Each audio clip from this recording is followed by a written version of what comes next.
Maayong adlaw sa mga televiewers sa Asenso Ozamis News Channel. Sa padayon nato nga pagtutok sa kanunay Asenso Ozamis ubos sa liderato ni Mayor Attorney Sam Norman Ego Fuentes. Gisubay-sub nato atong mga kalihukan sa dakbayan aron maghatag og update sa katawhang Ozamisnon sa mga misamisnon samtang padayon kita sa kanunay nga pag-asenso. Karong adlaw atong gibisitahan ang usa sa mga honorable city councilors at atong chairperson sa Committee on Education, si City Councilor Cecil Yuko, para nga makuhaan siya og mga updates sa kalihukan sa council o usab ang iyang mga gi-propose nga mga balaod noon, mga ordinansa para sa kaayuhan natong mga Ozamisnon. Kon Cecil, mayong adlaw imuhang pagtimbaya sa atong televiewers. Miss Das, mayong adlaw sa atong AONC. Yes. Cons, diretso na dayon ta sa ako nag-iingon yes. na kuha tag mga updates sa mga panghitabo ilabi na sa konseho. Ang inyong mga gihimo, gi-propose, gihuna-huna nga mga balaod nga dako gyud og katabang natong mga Ozamisnon cons. Oo. Na mauna Miss Das, no, I was listening to your AONC nga mga features ninyo, and then lately naamoy na feature nga katong libre neuter and vaccination sa mga pet animals nato nga gikandak sa ato ang veterinary office. Yes. No, so nakahinumdum dayon ko nga for a while, no, naka-collect biatag mga reports and incidents, mga testimonies nga daghan kayo taog tinibitaw disgrasya sa dalan tungod aning mga stray dogs and pets, no, nga maka-cause og disgrasya sa mga motorist kay maglikay dayon sa iro, then ang resulta sila ang disgrasya, no, kay or worse usahay maligsan gyud ang mga iro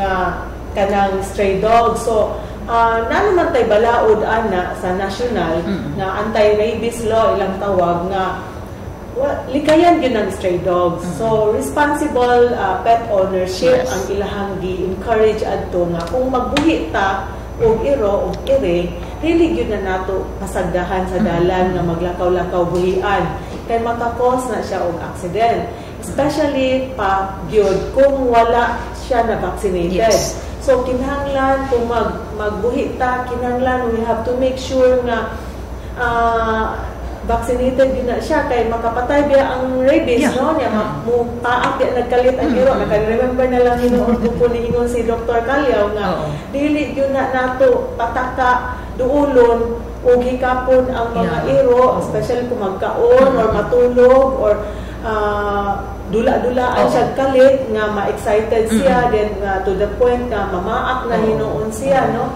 yun ana. So dili basta-basta. So daron kay over the years daghan na gyud siguro ikaw po siguro ang ato po siguro media naka-cover na po siguro og mga cases, no, nga pangos nang bali ang mga body parts inana and or na disgrasya ba pati ang sakyanan naguba.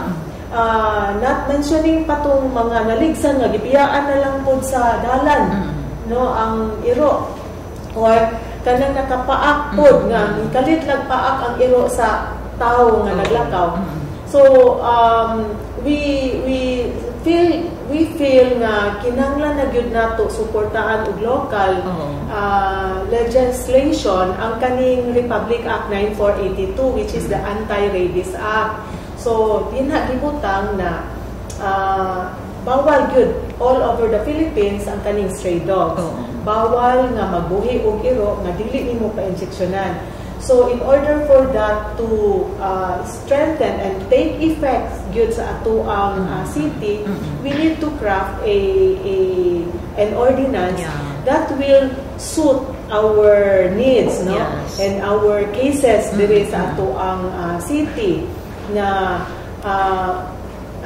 wherein kaning bag-o nato nga gi-draft is i-propose dayon ni nato will involve not anymore the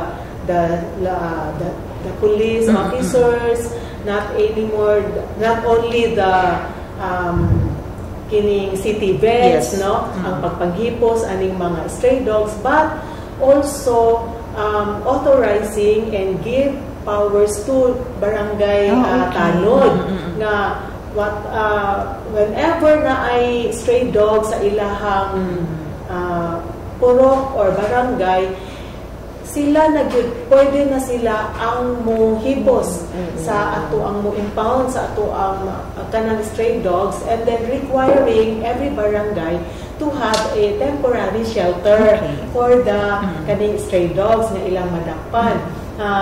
Kay kung wala na siya, pag-abot pa man ta sa city vet na please anhin mo diri sa amo ang barangay kay daghan na iro.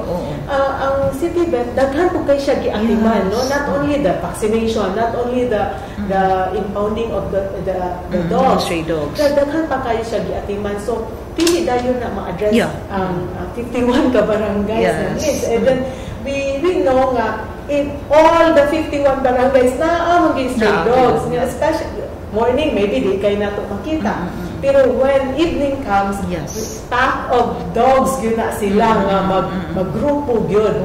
And lisod magdakop. So, atong tagaan o mura o power, no, authority, ang atong mga barangay, each barangay, nga to have a team na pwede na nila ma-impound ang stray dogs sa ilang barangay, and that requiring them kay asa man nila ibutang pag human nila manawag na pud sila ng city vet, no, manawag mo ato na pud sa atong city pound, which is kuan na dili na kaayo siya convenient or efficient.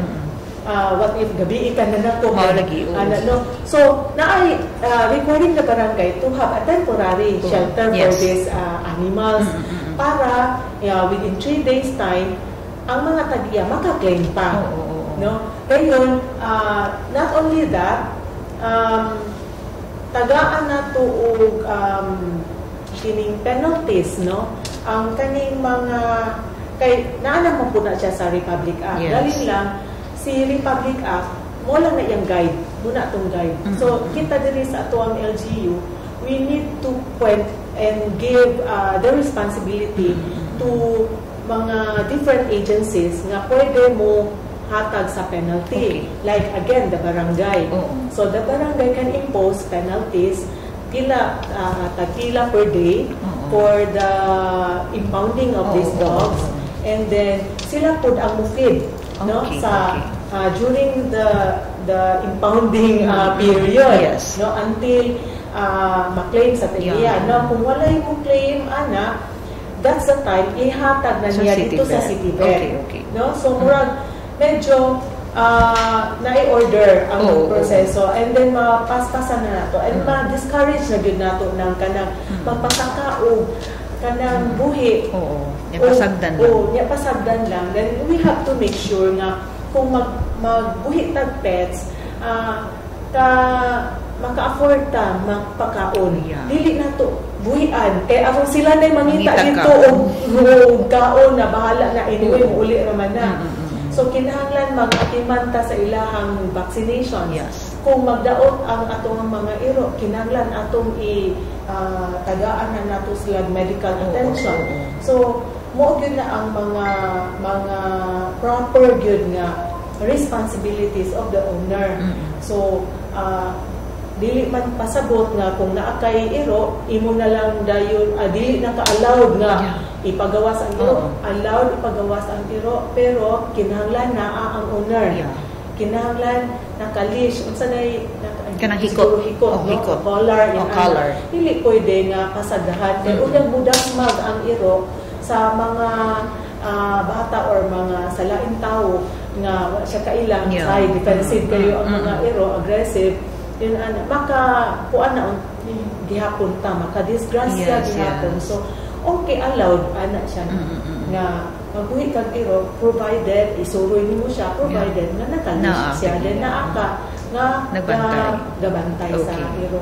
In other cities you can see mga pets na kuyog nila sa mall, pero they made sure nga naka-diaper. They made sure na gikugos nila or na ay dog collar. So in that way, even sa atong mga public facilities like the wellness park, Yes. which we as of now we do not allow yet bringing of pets.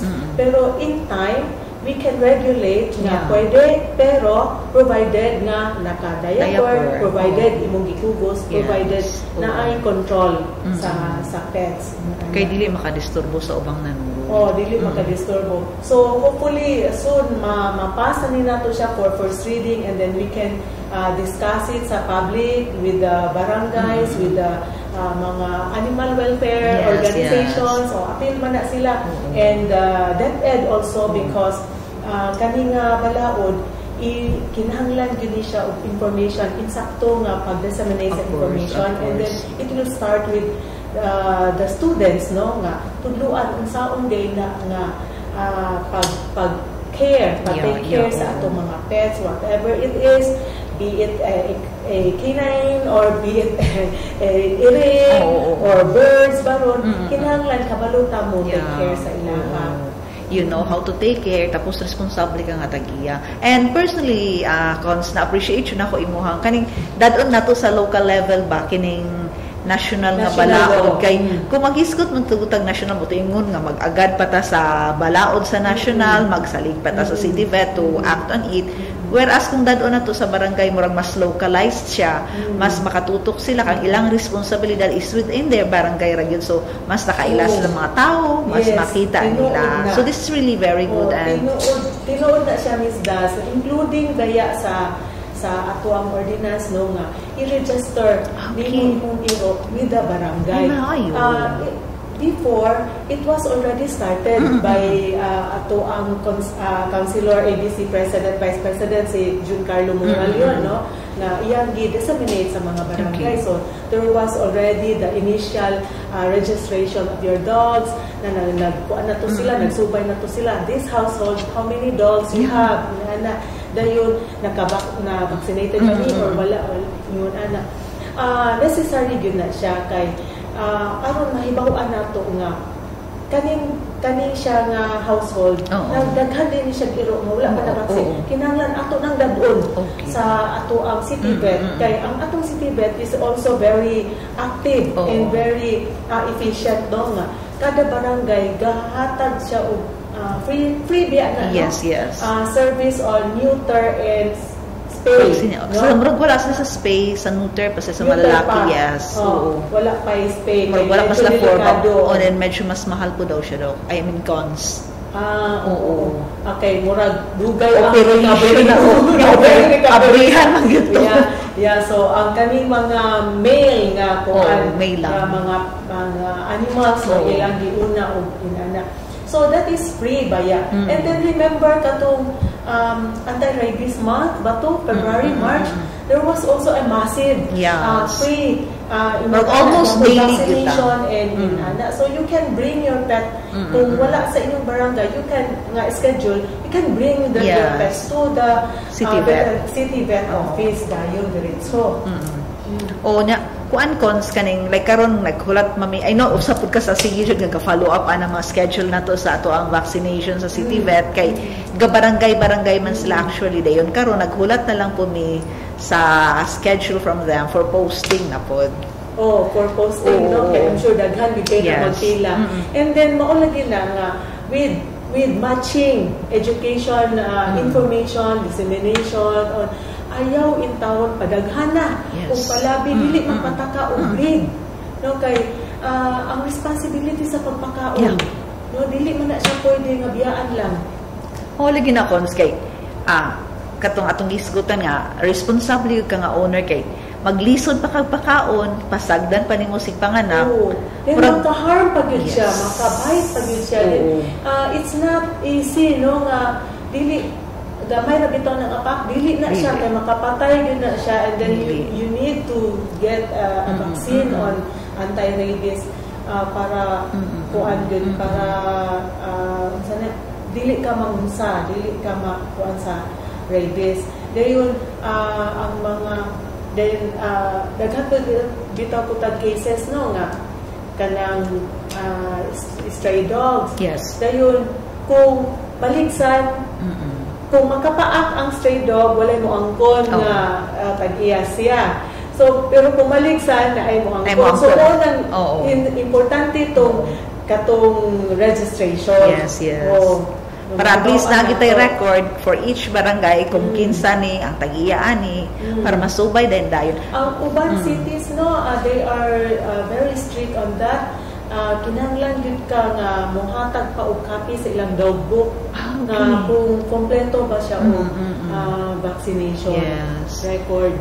Hopefully kung mahimo gud nga ordinansa kato imong i-propose cons nga ma-implement ko na nato diri sa ato kay of course stricto na ta, so most probably maka-require ta og kaning dog, I mean kaning record sa ilahang vaccination kay syempre we will be checking man kung nabakunahan bang ilahang mga pets. Kay kanang dogs nga gipasagdan sa dalan, they bahalag na pa na siya collar, they are considered as stray dogs and they can be anytime they should be impounded. Yeah, which reminds me kay of course natay mga kaning mga groups bitaw, animal rights groups nga kuan kay sila nga of course makasabot mo puta sa ilang gibati kay palangga gyud naman na pero mao lagi na nga they feel bad kanang once bitaw nga i-pick up i-impound sa city ang kaning mga stray dogs and cats, pero mao lagi na nga it goes back to the same thing nga nagigyapon sa matagiya ang responsibilidad. Dapat ang matagiya maghuna-huna gyud pud sila nga dili man taganahan mo impound mga animals kay dako na biya na siya nga trabaho. I mean extra trabaho na sa atong gobyerno nga laliman kag impound nimo dayon i-patong pa nimo dayon i-make sure pa nimo nga na-injection na sila and then mangita pa ka kinsay mo adapt trabaho na sa atong city vet. So think of the hassle na imuhang mahatag sa gobyerno kung ikaw irresponsible dog owner ka, pasadahan na nimo imong iro dayon mga pabalik na kuan na manganak na po. Of course kay wala gud nakapon. Okay lang walay bakuna. So dili gyud na siya pwede kay part of the trust sa ato ang Asenso Osamis is ato ang priority is peace and order.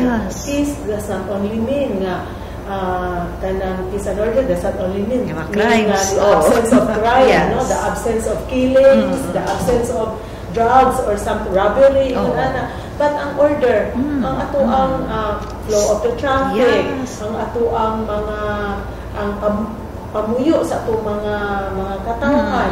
Safe ba ni sila? How can they be safe kung daghan kayo tag stray dogs? Kung saan di ta pwede maglakaw-lakaw, di ta pwede mag-jogging. Kay naay mga daghan na rin mga runner sa city karon. Yes. So we also want to ensure the peace and order and the health of the citizens sa ato ang syudad. So safety sa mga tao ug ang health alayon gyapon sa ato ang kampanya for Asenso Osamis. Yes. Kay magpuyo pud yun ang peace and order. Wala tuod killings, wala tuod robberies, pero ang mga tao na sige rumble ay away dili na siya order.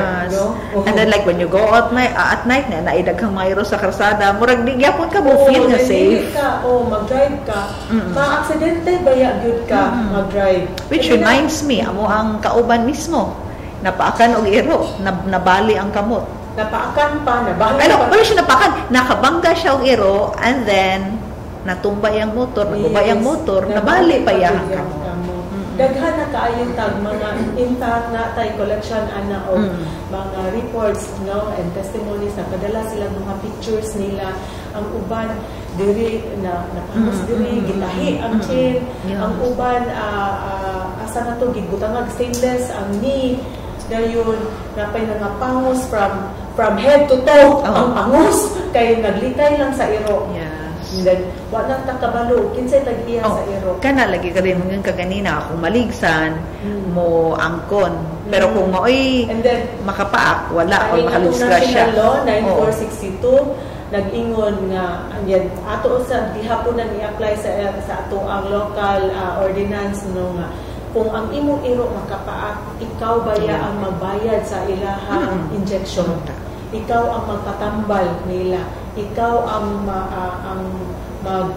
mag-hold sa responsibility until maayo ang katong napaakan.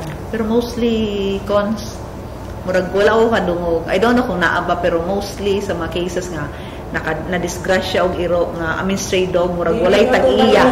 Walay tag-iya nga ni gasto for the victim. Then di na to mailhan ang tag-iya. Wala. Dili na to mailhan kay dili na to mapangita kay lagi na wala po naka-register sa barangay. So maayo tong kuan katong initial action ni Konsehal Carlo Morales na ipaana. Pero we need a local ordinance to strengthen na kinsa gyud ang implementers ani, kinsa man gyud ang mga enforcers ani, kinsa man ang mga agencies involved. So daghan na to mga ang atong city health, ang ato ang city vet, ang atong DepEd, ang atong barangay kana importante gyud kay na even ang ato ang city MO, they can penalize, they can enforce penalties sa mga owners na responsible. Okay. So, napakigusto nga elaborate on that, Cons, or move na po sa itong next nga school karon. We will just keep you updated once nga ma-pass na siya into first reading and then to public committee hearing. Okay. Mo-follow up lang from time to time, Cons, para nga mapadala po na to. mapaabot na to sa public ang kini nga information. Okay. Yes, very interesting yun. And then, 2 months, 3 months ta, pagikan sa pagsugod sa klase. I know, usa ka sa mga nagtutok ani being the Committee on Education Chair. And then, kining mga cases sa dengue sa Ozamis, Cons, kay although nakita nato nga the past months, the past weeks, marag nag-0-0 naman kita sa cases, pero mawala ito itong naisgutan prior to this interview nga although nag-0-0, pero kung napoy cases, marag doblehon na po itong mga times mabawi po siya, yes. So mga yung update nimo on that and unsang gihimo sa city and of course atong partnership po sa DepEd. Yes, Ms. Das. Before the classes started atong June, kami sa DepEd, we were already collaborating and for the preparation of the classes. So, mutong among gi-ensure nga tanan elementary schools sa ato ang public schools nataura na ba atong OLICETNet. So, yes, tanan na 50 elementary schools man. 50 something. 58 schools including high school. No? So, ang elementary schools naana gyud ang tanan from grade 1 to grade 6, kindergarten to grade 6 na classrooms.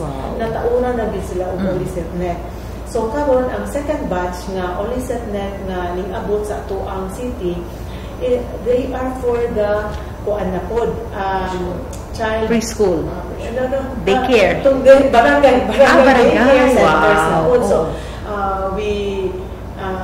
the DepEd and the Committee on Education and the City Health Office nato nag-collaborate nga ang kaning mga daycare centers na pod ang priority sa mga barangay. Then after that, ang katuna pong mga clinics bitaw nila and then the offices, ilang barangay office.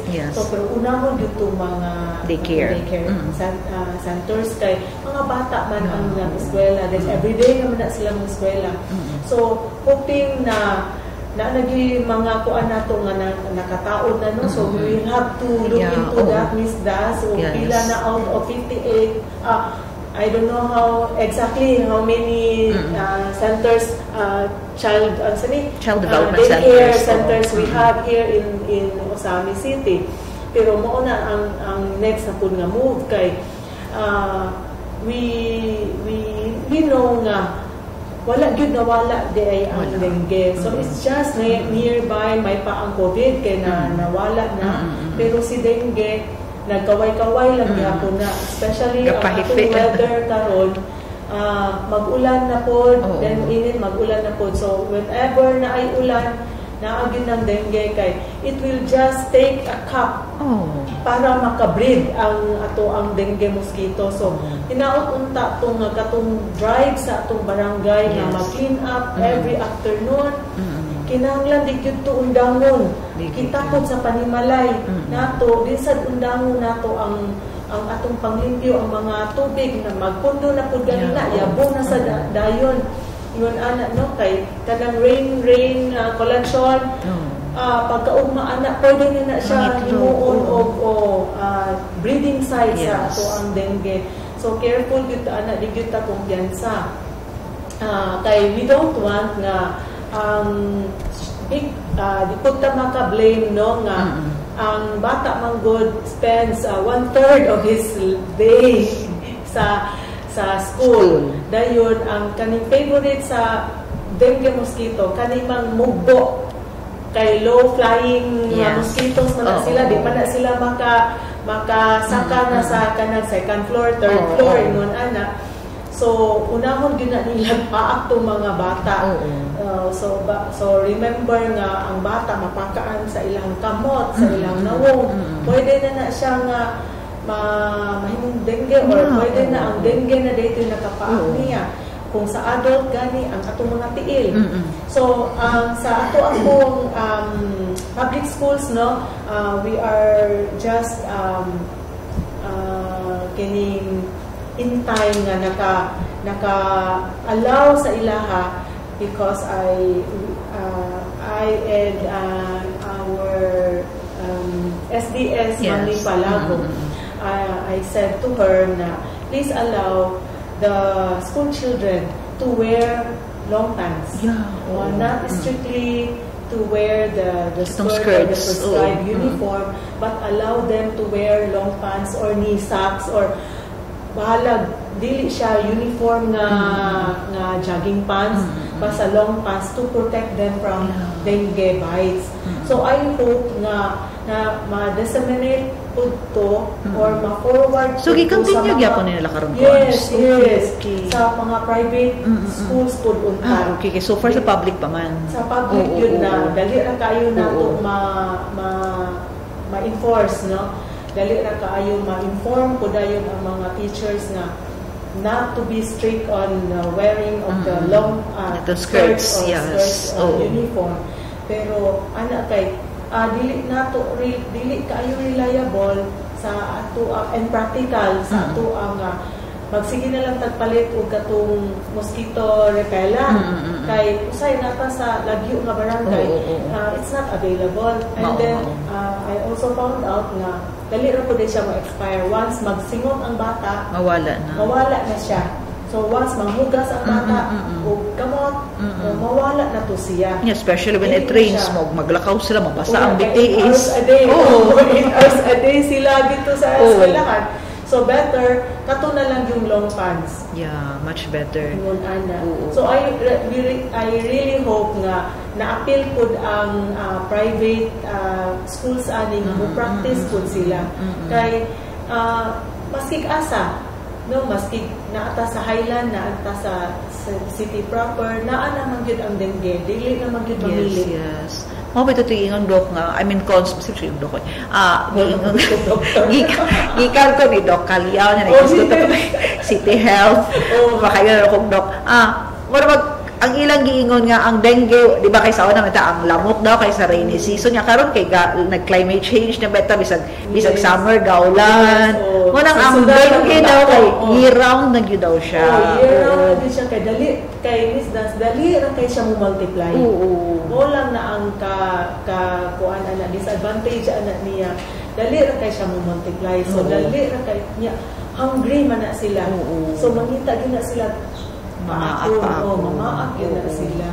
Mo nang wala tambal ang dengue and then year round na siya. So the best we can do is kato imong gibalik ka ganina nga mga barangay dapat katong daily dili dangon nga wag tangon gyud na nato nang kanang linya sugod mailang sa permiro. Mao gyud. Kinahanglan consistency gyud ang consistency is the key. Ang answer. Nya usay pud cons kay murag mao lagi to tanggingon ba nga daghang mga semana, daghang mga adlaw nga nag 0-0 ta so kana makita lang murag mo relax, mo kumpiyansa. Yes, it will only take days lang, 2 to 3 days lang lupad na ang katong larvae. Ya feeling magud nila because nag 0 to sa cases so murag dili sa tama limpyo kay murag wa na may dengue na mentality. Yes. Malimot na dayon nga magyabo sa tubig ana. So mao gyud na kay imagine just 1 cup. Mao gyud. And then di ba the barangays are doing the daily cleanup drive o katong search and destroy sa mga breeding sites. Di ba na sila partnership with schools nga ang school pud mismo kay sa aton giingon 1/3 of the day sa mga bata na sa school. Ang school ga-practice gyud na sila og clean up every afternoon gyud na sila ga-practice kay kabalo sila ang mga bata especially sa public daghan kaayo tag school children. So nagkuan na ganito nga ang mga barangay you may not make every day the public school your venue of clean up. You need to go to your other purok. Ang school naghimol man sila. Because ang school na sila ilang own. Mga students, no, mga teachers, tanan they do clean up drive. So ang kaning mga partnership, yes, partnership. Kaning mga barangay, if makita nila nga the school is already implementing, is already doing the clean up, they have to go to other, they have to search. Outside the school. Outside the school. Dili per me every day na ang venue nila sa clean up is school. Pero together gyud na silang duha. Naa gyud na kuan gyud na continue gyud na clean up. Okay. So far, nahisgutan na nato ang kabahin sa dengue, napabalik nato ato ang auhag sa mga barangay and the schools nga magpadayon di kita magkumpiyansa kay sa ingon ni Concessive. You know, we need to work together kay si Mayor dili kaya ni Mayor nga kabalo si Mayor sa atong problema daghan kaayo sa natanan pero dili man siya isa ra ka tawo ang makasolve. We need each other to work together. Cooperation, support. Di pud kaya ni barangay. So kinahanglan kita cooperation mo gyud na ang ato na lang participation sa ato ang syudad. Mao gyud. Dili kaya ni barangay cons kay ang mga barangay manlimpyo ra sila sa gawas pero what if the dengue is inside the home? Yes, dili kay sulod sa barangay nga maglimpyo sa inyo ang mga balay. So kita mismo sa ato ang kaugalingon kinahanglan mag-atiman na gyud ta. Yes. Be aware gyud sa danger sa kaning dengue. Dili for the barangay para lang sa tuang pamilya. Para sa tuang pamilya. Okay. We've talked about dengue, nag-isgot ta rabies. Kining kuan cons. Medyo mabalinta og off topic ta. Before ba to nag-election, I saw your post katong kabahin sa katong mga recycled bags gikan sa mga tarpaulin. So nakita to namo and ma-appreciate yun nimo nga kanindot dayon to think mga waste materials na to from the election and then baguhay lang po nag-interview mi ni Engineer Tetis katong mga pavers nga gikan sa mga glass bottles so makita nimo ang effort ba sa LGU Uzamis nga kaning sa recycling upcycling sa basura so that's one thing among giani pud para may sigutan ato. Grabe gyud kaayo ang ato ang Uzamis LGU mo support og kaning mga ani ba mga recycling activities, recycling ideas, yun ana kay you know what na ako dire. Yeah, sige cons. Ako ning Asenso Pinoy nga tarp. So gitahi ni sa ato ang no other than the Suemo. Wow. So they have staff there, they have employees there nga maayo kayo mutahi. So you know you can bring your tarps and have it sewn dito sa ato ang for free. You mean Suemo office or Hadapita? Sa Suemo. Sa Silong? Sa Silong. Okay. They have staff nga kabalo mo tahi. Like they have staff nga kabalo mo imo bricks. Nato manahi. They have staff nga kabalo mo gardening. All around. dito sa ato ang kinuman, Oo. sa ato ang dam site, sa ato ang tambok kay ilang mga vegetables dito. Kaya of course, they also make their own fertilizer. Oo, fertilizer, mauna. Oh, so, ingon na mga ideas ba, nga tilukon dito nato kuan, and then we can actually promote yun. Pero kinsa kung ako na ani na idea, Cons, nga maghimo ani nga mga bags. Ako lang po. Nag-partner din mo sa swero. Oo, nag-partner din. This time, nice kayo. Iyan ang kuhan mo. And good po siya. Kaya, of course, tarp is very baga. I saw na years before, elections before, na mga tarps di pang kuan, di pang recycled into bags. But those bags have different design. This one, I like the design of this. Kaya ako siya baba. So, you can use it anywhere, multi-purpose sa bag.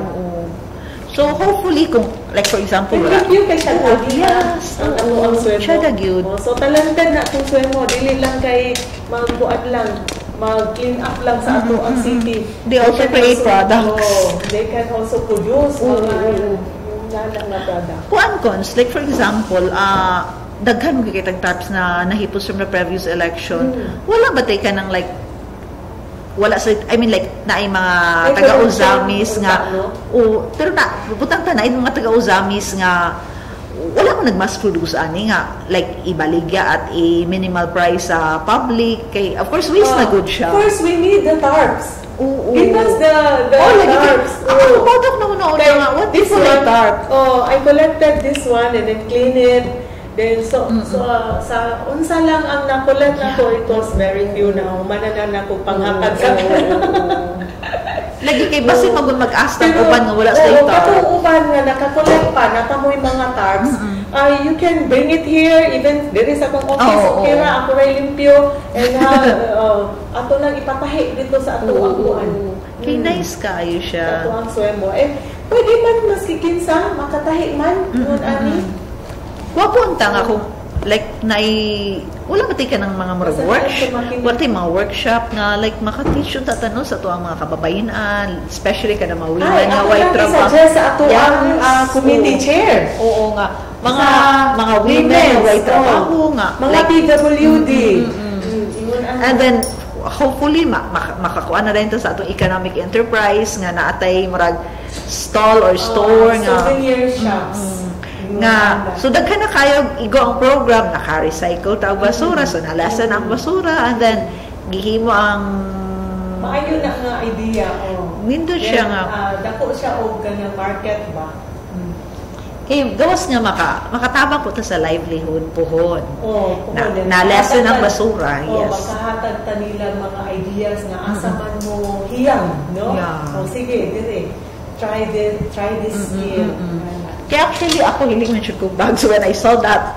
Parang napaka-nice kaayo nga naigi paingnan ang tarpaulin. Gusto magkani ko buwan mag-collect wala naman ko na. Kaya umahisgot ba ka sa una mga tarpaulins, usually ang purpose ihimong atop.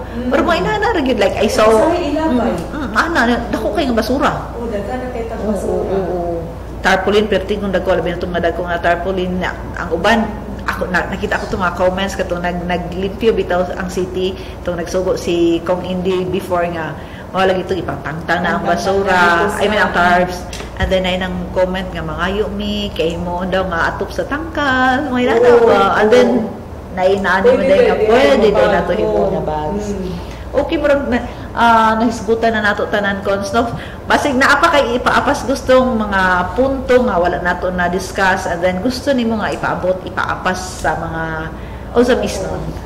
Murag naapa kay isa ka ordinance nga i-revisit nato Ms. Das katong loud music ordinance, because the latest ordinance that we have is the one that was crafted during the pandemic. Yes. So it was called the homeschooling schedule time.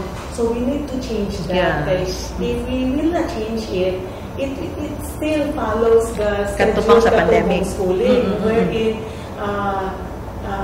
video or music playing during the daytime in all household is bawal. Kay that time, nag-homeschooling man. Yeah. So, every home is a school.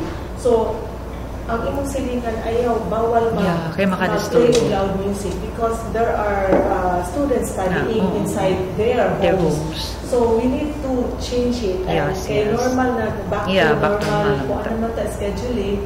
So, we need to do some adjustments para musok na po sa ato ang normal schedules na po. So that only those houses or establishments that are near sa school ang dili pwede po play music. But if you are in the bukid, if you are outside the city center, you can play music na as loud as during the daytime. Okay. Oh, that's a good. As long as why mo reklamo. Mo bito po maingan hisgutan nimo. Hindi unfair sa uban. Maglibog mong good po. No nga. Usa din yung orasa magsugod o pa-play. Pwede mag-play kaning mga resto bars that ordinance nagbawal siya o play Friday. No. Dayon pwede lang siya Saturday in 1 week. So walay kuan ang murag kuan tayo. So dapat Friday evening pwede na. Until Saturday evening and Sunday afternoon. Dili na mawag sa dili na sa siya pwede because I work in klase naman the day after. We need to do some adjustments on that. Hopefully soon. Because everything is already prepared na to ang draft. And kulang na lang na siya first reading and public hearing. And for final kuha na dahil yung reading. Okay. So before we wrap this up, imuha na lang closing message, closing statement for our televiewers. Thank you for visiting my office. Then mo po ang istoryahan ganina na kita diri sa Osamis because we are one with Ascenso. Kinahanglan every one of us will participate and will help with the government, work with the government so that kani ato ang mga plano, kani ato mga programs na ay kapaingnan look forward to a successful implementation of all the programs, and we made sure na diri sa ato ang City Council, we made sure na all the programs that we planned, all the programs that we craft, the laws, mga ordinances, resolutions are all for the good of the Osamis. Okay, thank you very much. Konsehal Cecil Yuko atong nakaistorya karong adlaw sa gingon ni Cecil, cooperation, participation, inyo ang support. Of course, ang gihimo sa konseho sa Dakbayan, of course, upo sa liderato ni Vice Mayor Simplicia Bebineri, uban si Mayor Attorney Sama Norman Go Fuentes, para ramag yun na sa kaayuhan natong tanang Osamis. So, under the leadership of Mayor Ando, before kong na nato, nag-asenso na yun ang Osamis, under kong Indi, nagpadayon ang pag-asenso. And of course, karon under Mayor Sam, kanunay nagyud ang pag-asenso sa Osamis. So, kami din sa Asenso Osamis News Channel, AONC, padayon po sa pagtrabaho, paghatod niyo sa mga updates, ilabi na sa mga balaod noon, tanan nga mga updates, tanan nga mga ginahimo sa atong mga opisyal sa Dakbayan para nga malambuon, mag-asenso ta mga Osamis noon. So, padayon mi nga ubani. So, sa ngalan sa akong makauban karon, of course, kauban nato Cecil Yuko, atong ipasalamatan sa panahon nagihatag nato diri sa AONC. Kauban ako Yonsho Medalio, Bernal Texon, o si June Purgatorio, kini si Dazil Texon. Daghan kayong salamat, kanunay Asenso Osamis.